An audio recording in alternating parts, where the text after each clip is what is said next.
Did you know that since May 2026, severe storms in and around Edmonton have caused approximately $230 million in insured damage, according to the Insurance Bureau of Canada? That number is staggering, but behind every dollar is a household, a family, and often an older adult trying to manage flooding, power outages, damaged property, extreme weather warnings, and the uncertainty of not knowing when life or the day will return to normal.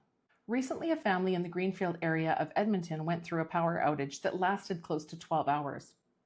At first, they expected it to pass quickly.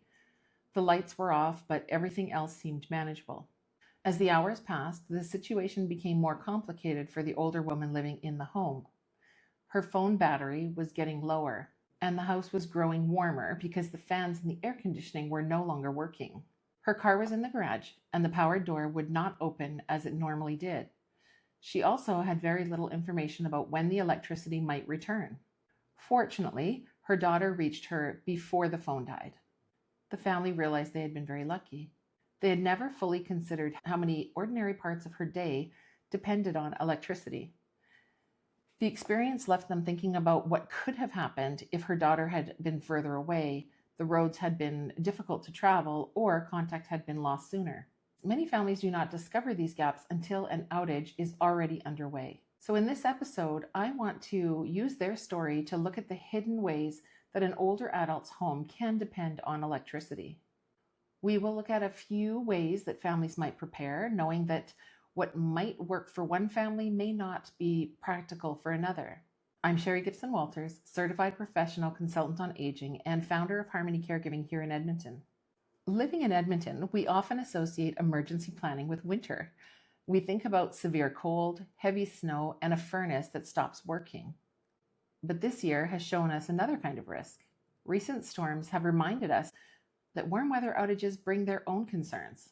Power can be interrupted, water can enter basements while families are still trying to navigate their homes without light.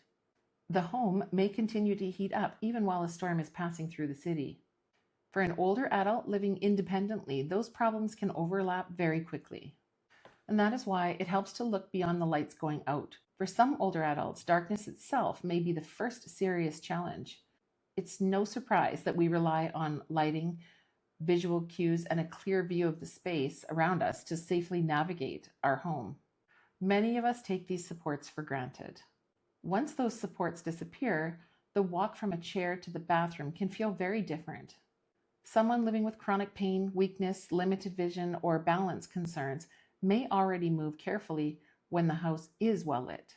In the dark, they may feel less certain about where a rug begins, how close they are to the furniture, or whether they can judge the next step safely. It is worth considering how this particular person tends to respond when the lighting changes and what would make safe light easier to access.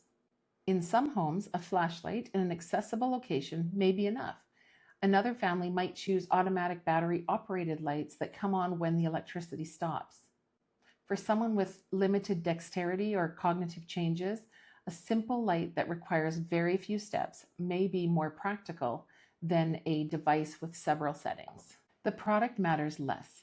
What matters most is that the person can use it comfortably and without difficulty navigating a dark room. Darkness may create another layer of difficulty for someone living with dementia or experiencing cognitive decline. The person may understand that the lights are off, but have trouble remembering why. They may become uncertain about where they are or why the evening routine has changed. Shadows and reduced visual cues can also make familiar spaces harder to interpret. Some people living with dementia experience increased confusion, anxiety, agitation, or restlessness later in the day. This is often described as sundowning. An outage does not affect every person with dementia in the same way. However, an already difficult time of the day may become more unsettling when the home is suddenly dark and the normal routine has been interrupted. A calm voice and familiar presence may be the most useful support in one household, and elsewhere, gentle lighting, familiar music, or moving to a room that the person knows very well may help. The goal is to think about what usually brings comfort to that particular individual. A rigid emergency procedure may be difficult to remember during cognitive distress. A family response built around the person's existing routine would likely be easier to follow. The Edmonton family became aware of another concern, and that was that their mother's cell phone was dropping battery. So her connection to the outside world became less dependable. She needed the phone to speak with her daughter and to receive updates. And without a clear time for restoring the power, she could not tell whether the remaining charge needed to last another hour or throughout the night. Edmonton residents can use EBCOR's outage map to see reported power outages and available updates. EBCOR also offers outage alerts that can provide information such as the reported cause and estimated restoration time when those details are available. A printed page with EBCOR's contact information can also be helpful when the internet access or the battery power is limited. The right arrangement depends partly on who is comfortable using the technology. A portable charger could extend the life of a mobile phone, but for that to be useful, it needs to be charged, accessible, and familiar to the person who would be using it. Some families may rely on a scheduled check-in or a nearby neighbor who can visit when contact is lost. The main consideration is what happens when the usual communication method is no longer available. The garage was another concern in this family's home. The mother could still leave through the front door and also through the side door, but her car was trapped inside the garage. The powered garage doors stopped working. That matters during a storm. Walking to another location may not be safe for an older adult, especially in heavy rain, poor visibility, or neighborhood flooding. Mobility concerns can make even a short distance more difficult. And although many garage doors have a manual release, operating it may require strength, balance, and familiarity with the mechanism. So it may not be a realistic solution for every older adult. One family may practice using the manual release ahead of time, and another might decide that a nearby relative, neighbor, or roadside service could help open the garage instead. In some situations, arranging transportation from someone who can reach the home may be the simplest solution.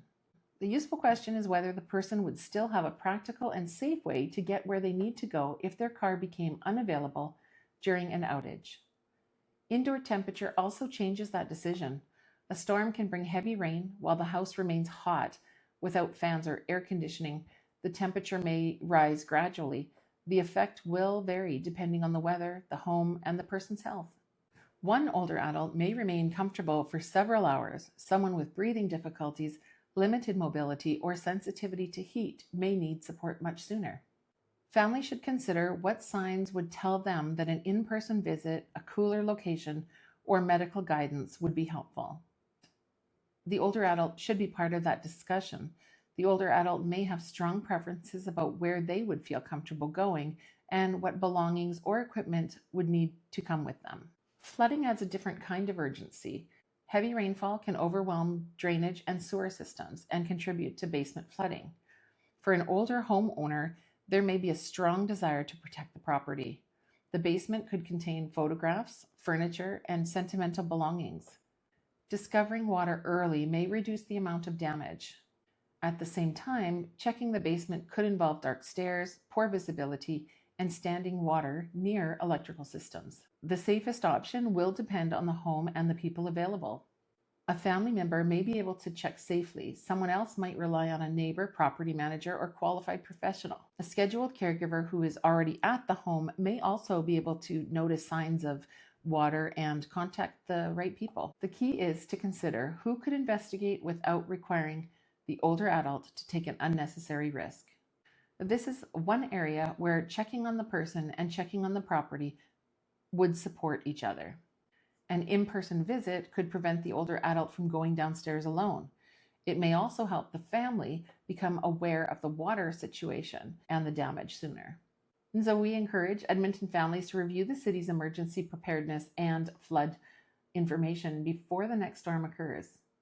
If water has entered the basement either from flooding or sewer backup, report the flooding to EBCOR as soon as possible. Then you want to contact your insurance company promptly, and they can actually explain your coverage and tell you what documentation they need and then guide you through your next steps.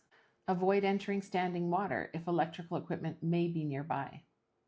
And Strathcona County provides information for drainage and flooding concerns, including a 24-hour contact for water and wastewater emergencies. So if you are in that area, please feel free to reach out to that 24-hour line. These resources can give people a clear starting point when they are unsure whom to call. Health needs introduce another set of variables. Some medications have specific storage requirements. Insulin is one example, although instructions vary by product and whether it is currently being used. Of course, a brief power interruption does not automatically make all refrigerated medication unusable. The pharmacist can explain what applies to that particular prescription. Powered medical equipment may require a faster response. Some oxygen concentrators rely on household electricity. The appropriate backup will depend on the equipment and the person's prescribed needs. The oxygen supplier or the healthcare team can help the family understand the available options. No one should have to invent that solution while the power is already off. Electricity may also support mobility through a stair lift, powered chair, adjustable bed, or charging equipment.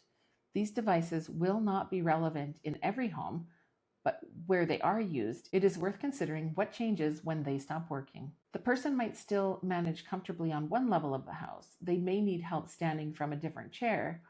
In another situation, leaving earlier could be the practical choice. And again, the solution depends on the individual, their home, and the support that's available to them. What made the Edmonton family's experience so eye-opening was the way that several concerns began building at once. The phone was losing power, the house was becoming warmer, and the usual exit was unavailable. Information was limited. Her daughter arrived before any of those concerns became a crisis. Afterwards, the family did understand that good timing had played a larger role than they realized. An emergency kit could also address part of the problem. Safe lighting, charged batteries, water, and food that does not require cooking may also be useful. Supplies are most helpful when they fit the person rather than a generic checklist. People are also part of the preparation. That support could come from a daughter who lives nearby. It might be a trusted neighbor, a friend, a building manager, or another relative. And some families have several people who can share the responsibility, while others may have a much smaller circle and decide that relocating early is actually the most realistic option in their case. There is no single support structure that every family needs to copy. What matters is recognizing where the gaps are and deciding what is workable before the next storm. Home care may be one part of that picture for some households. A familiar caregiver can support routines, provide companionship, and notice changes in the person or in the home during an arranged visit. For someone living with dementia, that familiar presence may also reduce distress when the environment suddenly changes. Harmony does not provide emergency response or flood restoration. We can, however, offer assistance on what companies to reach out to and even coordinate the service on behalf of the aging adult, as sadly, when crisis hits, is often the time a vulnerable senior is known to be taken advantage of. Our role is to support families in thinking ahead and to provide dependable assistance at home when services have been arranged. Before the next storm, take a few minutes to walk through a longer outage with the older adult in your family. Consider how darkness might affect their movement or their sense of comfort. Think about communication, indoor temperature, the usual exit, the basement, medication, and any essential equipment. Some of those concerns will not apply, and others may reveal a risk that the family had never noticed. From there, you can choose the options that make sense for that person in that home, with the support that's realistically available. If additional support at home might be useful for your family, you're welcome to contact Harmony Caregiving and talk through your situation. Thank you for joining me for The Art of Aging. Until next time, seize the day, embrace the moment, carpe diem.